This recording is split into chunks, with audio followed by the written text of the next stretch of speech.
Hello, everyone. I'm Chris Cuomo. Welcome to Prime Time. It is just after midnight here in Washington, D.C. You know what that means, right? It is officially Election Day. Who wants their I voted sticker? Then go vote if you want one. That's how you get it. The first polls open in less than 5 hours. President Trump is about to receive his midterm report card. He can say he's not on the ballot all he wants. It's not true, and there will be a verdict from voters on his presidency. He warned his base tonight, everything we have achieved is at stake. And with all the fear-mongering, his plan of fear and loathing, will he get his base to the polls in numbers that allow his party to keep power? There's lots on the line. You got control of Congress, you got governorships across America that could matter now and certainly in 2020. And of course, you got the mandate for the president's agenda. And the big question for the Democrats is, can they win? Cory Booker has been deep in this fight. He's not on the ballot, but his party is. And the senator is here tonight with one last plea to voters. And wait until you hear one of Trump's biggest regrets, or the fact that he actually has a regret. What is it over the last 2 years? It's decision day, my friends. Let's get after it.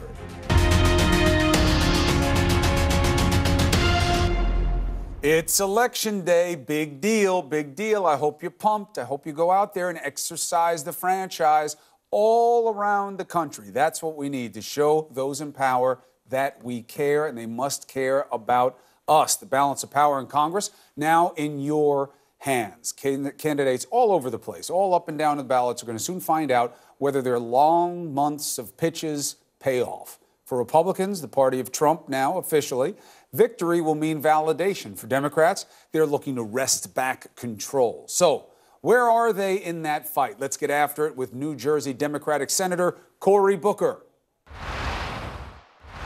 Senator, thank you for joining us on Primetime. Chris, it's great to be on. I take a little personal insult that when I come to New York to see you, you hightail it down to D.C. where I usually hang out. You're on to me, Senator. We'll find our time. Okay. The check's on me, I promise. I apologize for the inconvenience. No, it's a pleasure to be here, honestly. You know, everybody's talking about what happens if the Democrats win. This is the metric if they win. This is the margin. Will it happen? Let's reverse it for the second, just the sake of argument. What would it mean to you if sometime late Tuesday night or into Wednesday morning, it turns out that you've gained seats, but you don't take the Senate, you don't take the House? What would that mean to you? You know, I've just sort of surrendered hypotheticals. I got so wrapped up in that in 2016 and was just wrong in every way. Right now, I am just focused fully on just running through the tapes. Everybody should be focused on sprinting through the tape. Even tonight, when I finish this show, I'll go back to work, calling into other states. I've got to call into Nevada workers. I think everybody should just put it all on the line, put it all on the field, and let's just see what happens. Right now, the most important thing to me is when polls close, working until then. You know, the tactics, everything becomes clear at the end of an election. There's never any mystery about what the game plan is on either side and what is inside the heads and hearts of all those inside. There's no more time for subtlety. And now we see that, and it's somewhat blowing up in the president's face. He put out that new Willie Horton ad, and it was as ugly as everyone knew it was when they made it.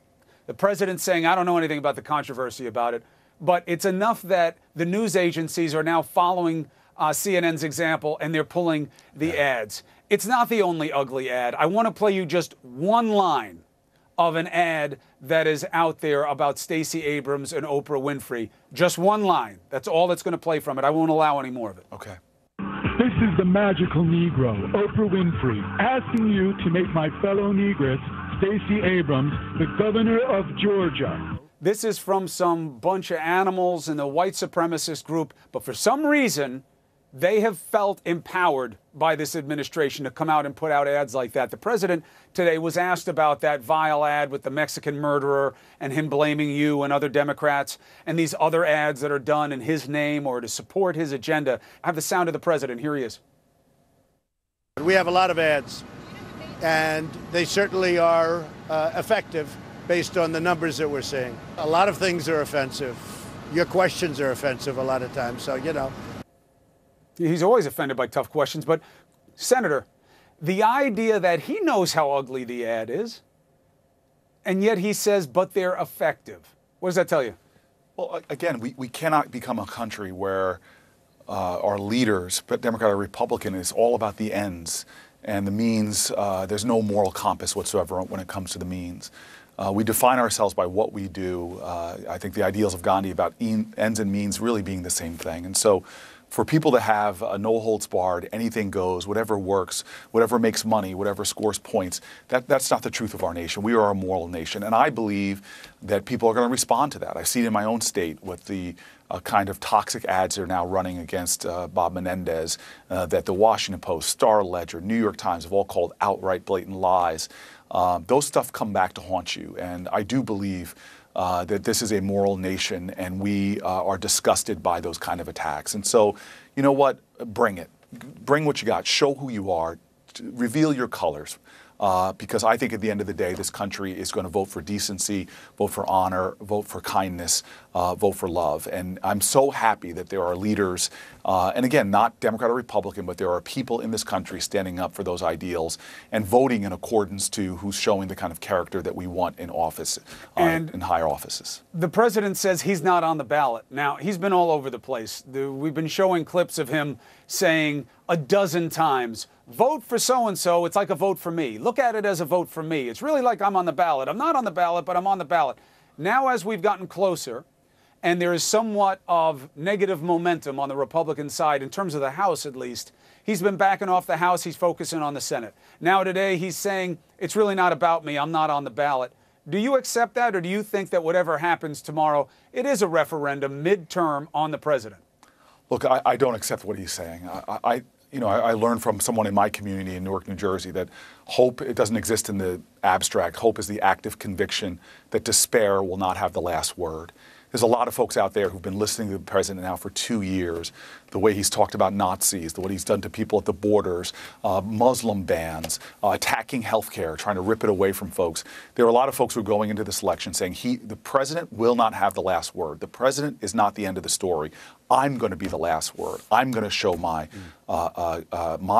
I am, demonstrate who I am through my actions. And so this election, I think, it really is a test of those ideals of patriotism. And when I mean that word, politicians often use that word as a way to put down other people. I think patriotism is love of country, and you cannot love your country unless you love your fellow countrymen and women. We don't always agree. We don't always like each other. But patriotism is not a slogan. Right. Patriotism is an action. And I think that people are going to the polls right now because they want to define America. They want to have a statement. Trump has been dominating the airwaves, sucking the oxygen out. But this is the time, whether you're a president or a billionaire, whoever walks in that polls, we're all equal. And this is a time for the power of the people to demonstrate that they're more powerful than the guy that's in power. There's a difference between being a patriot and a jingoist or a nativist. Yes. Now, one point of concern. The big game is tomorrow. The big show is tomorrow. The big moment is tomorrow. Do you have any reservations that it wasn't more of the method of your party to go toe-to-toe with the president about immigration? When I ask you about it, you're going to give me answers. You're not on the ballot right now. But Democrats have been avoiding the president, ignoring the president, talking health care, now going toe-to-toe with him on immigration. Why not? Look, the way he's going about this, Chris, and you know, as if our country isn't strong enough to deal with a lot of the challenges. 700 miles away, 800 miles away, people in a caravan. If he wants to make that the issue when people in my state of New Jersey are worried about their health care, people in my state of New Jersey are worried about their retirement security, public they care about immigration. It's up there in the ratings. I think I've run around this country. I've been everywhere from North Dakota to Florida, and when I'm sitting in diners, when I'm walking in senior citizen centers, as much as the president wants to try to whip up fear and hate, sort of the tired tropes that he's wielding out there, that Americans are concerned about the kind of things, the bread and butter issues, and I'm happy that people aren't falling for his trap again. I mean, here's a guy who came down that escalator and immediately started playing the race card, as they accuse us of doing. He talked about Mexicans. He talked about Muslims. He was trying to whip up fear and hate. And our history is not bereft of that. I mean, there's always been demagogues. There's always been bigotry. But the story of America is the goodness of us overcoming that, of not allowing that to be the playing field, of not going down into the gutter, but finding the higher ground of common cause, common purpose. And so I'm proud of the candidates that are out there. that are talking about those issues. And again, I'm not just talking about Democrats. These are issues of right now we're in a moment in America where it's not right or left, it's right or wrong. And you're hearing a lot of voices from Christian evangelicals. What he's doing on immigration is an affront to the ideals of my faith, your faith, of so many faiths. So I'm hearing it from fiscal conservatives who are saying, how can this country blast a $2 trillion hole in the budget, all to give corporations even greater profits when they're already at an 85-year high? I'm so proud of people on both sides of the aisle. I just got off of a show with the outgoing governor of Ohio. We were in the green room. I wish that was what was filmed. A Democrat and Republican having real conversations about issues that matter. This is a moral moment in our country. It is a moral moment in our country. It should be driving all of us to do what makes America great all the time, which is demonstrating we are here where we are now, not because of the presidents or the senators, but because of millions of acts of personal grace extended to other Americans, that kindness, decency, and love that drove the civil rights movement, which ultimately changed Washington, which drove the protests against the Vietnam War, that ultimately changed our policies. It drove every great movement in this country came from those personal acts of grace of individual Americans doing their citizenship, not as a song or a slogan or a pledge, but their acts of grace towards other Americans and towards voting, getting out there and taking responsibility for their democracy. Well, we'll know tomorrow, Senator, which message wins, who the American people deliver the mandate to, and then the question will be, what is done with that mandate? And we'll be on it every damn day. Senator Booker, I haven't had a chance to say this to you at a time that you and others are being singled out as being the enemy of the people. I just want to say Godspeed to you. You have not flinched. You have not faltered. You're doing the job of media. You call people like me and others to the mat when you think we're wrong. You're calling balls and strikes in a way that this democracy needs. And what's different than us, than Russia, than Turkey, I can go through the other countries, is that we have a vibrant media. No matter how much a president wants to attack our Bill of Rights, that our founders thought it was important enough to talk about freedom of speech, freedom of the press. You guys here at CNN have stood strong, and I'm grateful to you in particular, and I haven't had a chance to say that publicly, but I just wanted to put that forward. Thank you, Senator. Although that will buy you no favor with me. I know it won't. I know it won't. I know that future shows you'll be kicking my tail. But I appreciate you saying it. It's an interesting time, and that's why the motto of the show is "Let's get after it," because that's where we are. Be well, Senator, and thank you. Thank you very much. Thank you.